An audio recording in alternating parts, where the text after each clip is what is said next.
Thank you so much. সবগুলো collection আমার খুবই ভালো লেগেছে। ও, ভিডিও যেহেতু হচ্ছে একটু বলেই দিই, বাংলাদেশে অনেক বছর পরে এসেছি এবং বাংলাদেশে আসা মানে বিশ্ব রঙে এসে একটা ঢু মেরে যাওয়াই হয়।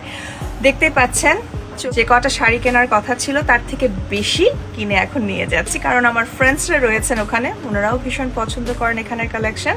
আপনারা চলে আসুন, দেখে যান, ঘুরে যান, শপিং করে যান। ভালো থাকবেন। দীর্ঘ 10 বছর পর দেশে ফিরলেন এক সময়ের জনপ্রিয় উপস্থাপিকা মুনমুন।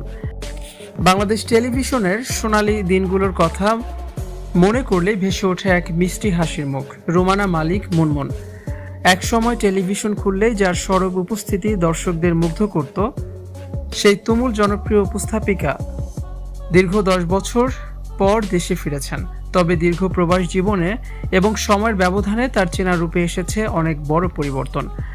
বিয়ের পর বর্তমানে পরিবার নিয়ে মার্কিন যুক্তরাষ্ট্রে স্থায়ীভাবে বসবাস করছেন মুনমুন। দীর্ঘদিন পর মাতৃভূমিতে ফিরে সম্প্রতি তিনি রাজধানীর একটি ফ্যাশন হাউসে কেনাকাটা করতে ক্যামেরাবন্দী হন। সামাজিক যোগাযোগ মাধ্যমে ছড়িয়ে পড়া সেই ভিডিওতে দেখা যায় আগের সেই ছিপছিপে গড়নের মুনমুনের চেয়ে বর্তমান মুনমুন অনেকটাই ভিন্ন। বিয়ে এবং সন্তান জন্মের পর তার শারীরিক গঠনে এসেছে ব্যাপক পরিবর্তন। অনেকটাই মুটিয়ে গেছেন তিনি। প্রথম দেখায় অনেকেই হয়তো তাকে আগের সেই জনপ্রিয় উপস্থাপিকা হিসেবে মেলাতে হিমশিম খাচ্ছেন। মুনমুন বলেন, বাংলাদেশে অনেক বছর পর এসেছে, আর বাংলাদেশে আসা মানে কেনাকাটা আর ঘুরে বেড়ানো। ভিডিওতে হাসি মুখে বলছিলেন মুনমুন। ক্যারিয়ারের মধ্য গগনে থাকা অবস্থায় হঠাৎ করেই বিয়ের পিঁড়িতে বসেন এই তারকা। এরপরই শোবিজ দুনিয়াকে বিদায় জানিয়ে পাড়ি জমান সুদূর আমেরিকায়। সব ধরনের অনুষ্ঠান উপস্থাপনায় সমান পারদর্শী মুনমুনের এই আকস্মিক বিদায় তখন তার অগণিত ভক্তকে হতাশ করেছিল।